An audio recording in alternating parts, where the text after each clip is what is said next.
जय जय श्री राधे बांके बिहारी लाल की जय। साथियों, मैं मनोज ब्रजवासी संपूर्ण ब्रज दर्शन चैनल में आपका हार्दिक स्वागत करता हूं।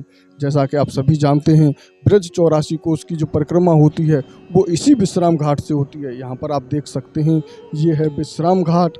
यहीं पर संकल्प लिया जाता है। यहाँ पर अनेकों श्रद्धालु हमेशा संकल्प ले लेते हैं और यहीं पर आचमन करते हैं, यमुना जी का आचमन करते हैं, नहाते हैं और फिर यहीं से ब्रज 84 कोस की परिक्रमा को प्रारंभ करते हैं। अगर आप इधर देखेंगे तो यहीं पर वल्लभाचार्य जी की प्रथम बैठक है। यहीं पर वल्लभाचार्य जी ने पहले 3 बार परिक्रमा की थी और ये इसी विश्राम घाट पर यमुना जी और यमराज जी का बहुत ही अद्भुत एक मंदिर है और वो बहुत प्राचीन मंदिर है। उसी प्राचीन मंदिर के आज आपको हम दर्शन कराएंगे। आप वीडियो को अंत तक देखना। अगर पहली बार हमारे चैनल पर जुड़े हुए हैं तो सबसे पहले आप सब्सक्राइब करें और दूसरे लोगों के पास शेयर जरूर करें, जिससे वे लोग भी ऐसी अद्भुत स्थानों के दर्शन कर सकें और ज़्यादा से ज़्यादा आप दूसरे लोगों के पास शेयर करें, जिससे वो भी इस दर्शनों का लाभ ले सकें। तो चलते हैं उन दर्शनों की तरफ जहाँ पर विराजमान हैं यमुना जी और यमराज जी।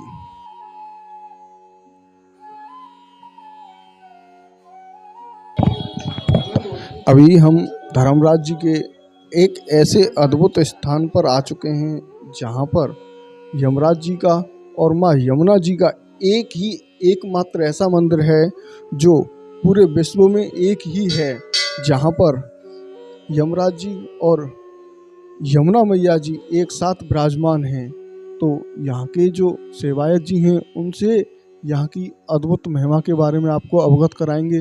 किस तरीके से यहाँ पर धर्मराज जी आए और उन्होंने एक ऐसी यहाँ विश्राम घाट पर लोगों के लिए जो अपने भाई के साथ में यहाँ पर नहा लेती हैं, उनको कभी भी यमराज जी अपनी यम यातना से नहीं सताते हैं।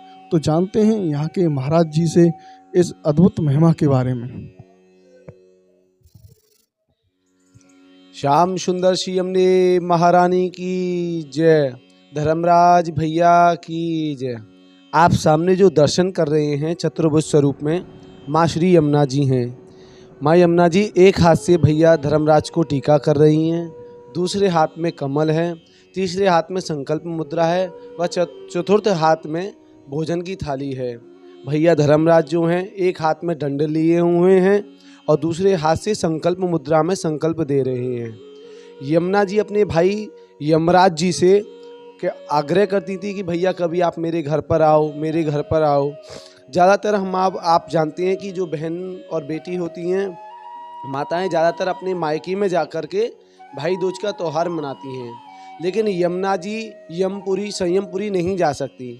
अगर यमुना जी वहाँ संयमपुरी जाएंगी तो वहाँ के जितने भी पापी हैं लोग हैं सबका उद्धार हो जाएगा और विधि के विधान में थोड़ा सा विघ्न आ जाएगा। इस कारणवश माँ यमुना जी अपने भाई यमराज से बोलती थी मेरे घर पर आओ, मेरे घर पर आओ।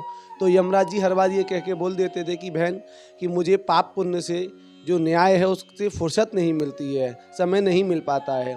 तो संयोग से भैया यमराज जी जो हैं दीपावली जी के बाद जो दूसरे दिन भाई दूज होती है, उस दिन दूज वाले दिन यमराज जी यहाँ पर विश्राम घाट पर आए हैं। तो बहन ने भाई का खूब अतिथियों की तरह सत्कार किया है, स्वागत किया है, सम्मान किया है। जब भाई जाने लगे तो बहन ने भाई को टीका किया है। तभी से हमारे आपके यहाँ भाई दूज के टीके का त्यौहार चालू हुआ है। तो भाई ने कहा कि अब तुमने मुझे टीका किया है और मेरा इतना सत्कार किया है तो आप मुझसे कुछ वरदान मांगो। उस समय वरदान का समय था। तो यमुना जी बोली कि ऐसा है, मेरे जो स्वामी हैं श्री कृष्ण वो संपूर्ण ब्रह्मांड को देने वाले हैं, सबको देने वाले हैं। मेरे यहाँ किसी चीज़ की वस्तु की कोई कमी नहीं है। तो भाई ने कहा कि मेरा मान छोटा हो जाएगा, मेरे मान की पूर्ति के लिए आप मुझसे कुछ मांगिए। तो यमुना जी ने कहा कि अगर आप मुझे कुछ देना चाहते हैं तो ये वरदान दीजिए कि जो बहन भाई मुझ में स्नान करें, जो भी मनुष्य मुझ में स्नान करे वो आपके लोक को ना जाके सीधे बैकुंठ के लोक को जाए। तो यमराज जी को चक्कर आया। उन्होंने कहा बहन तूने तो मेरा सर्वस्वी मांग लिया, इससे विधि के विधान में विघ्न आएगा। कोई भी आदमी होगा वो खूब हत्या करेगा, गौ हत्या करेगा, ब्राह्मण हत्या करेगा और आप में स्नान करेगा और मृत्यु ऐसे वरी हो जाएगा या पाप पुण्य के चक्कर से। तो उन्होंने कहा ठीक है, मैं आपको वरदान देता हूँ कि जो बहन भाई हाथ पकड़ के मथुरा में विश्राम घाट पर भाई दूज पर स्नान करे, मेरे आपके दर्शन करे, वो यमलोक को ना जाके सीधे गोलोक को जाए। तभी से भैया यमराज का नाम ये धर्मराज पड़ा। व्यक्ति एक ही हैं, नाम इनके दो हैं, कर्म के अनुसार दंड देते हैं। तो ये यमुना जी के साथ में है, इसलिए इनका नाम धर्मराज है। ऐसा कहती हैं, जहाँ जहाँ यम ना बहत है, तहाँ तहाँ यम नहीं रहत है। तात्पर्य यह है कि जहाँ जहाँ यमुना जी का वास है, वहाँ यमराज जी नहीं आते हैं। न जातु यम यातना भवति ते पय पानता। यमुना जी के पान के मात्र से ही यम की यातनाएं दूर हो जाती हैं।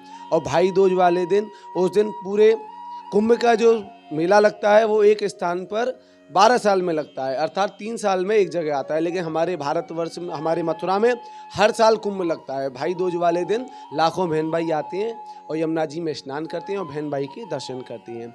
बोलिए यमुना जी धर्मराज की जय। जैसा कि आपने पहले हमारा एक वीडियो देखा अभी यहाँ पर मकर संक्रांति का पर्व और आने वाला है, क्योंकि मकर संक्रांति बिल्कुल पास में ही है अभी।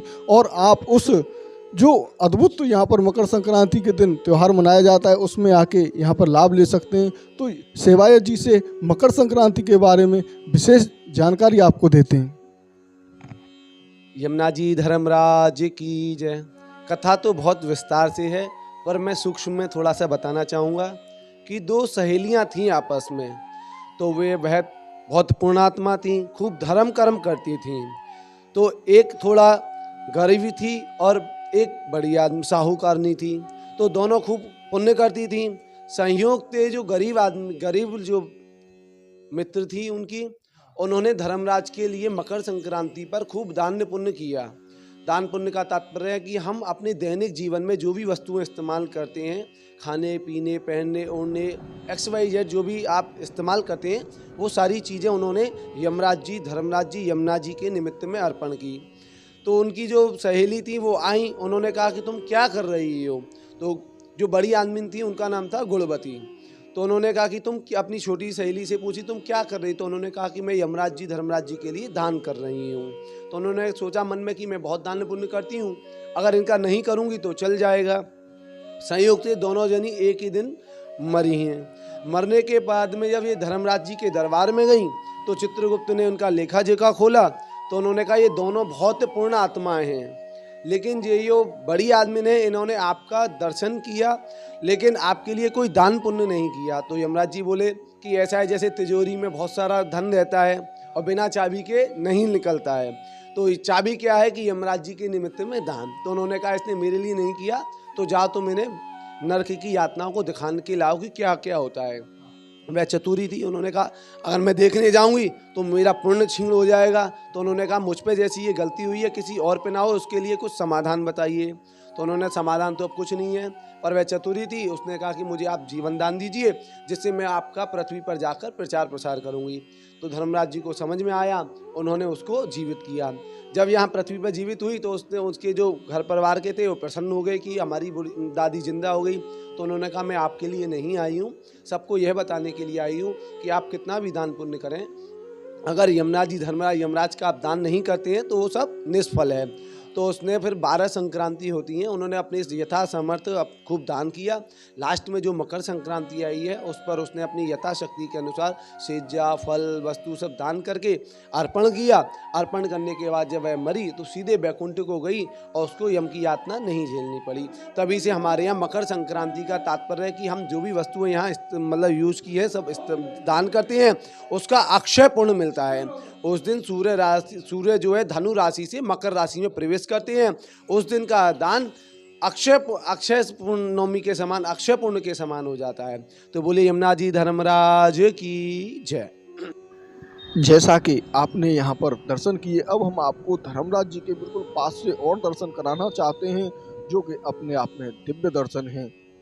यहाँ पर आप देख सकते हैं धर्मराज जी का जो हाथ है उसमें एक हाथ में दंड लगा हुआ है और दूसरी हाथ में संकल्प लिए मुद्रा में है, और यमुना मैया टीका करने की मुद्रा में है, अपने भाई के टीका करने की मुद्रा में यहाँ पर विराजमान है और बहुत ही अद्भुत हैं। इन्हीं के बराबर में विष्णु स्वामी जी नारायण जी के दर्शन हैं और उन स्वामी नारायण जी के भी आपको हम बहुत ही दिव्य दर्शन कराते हैं।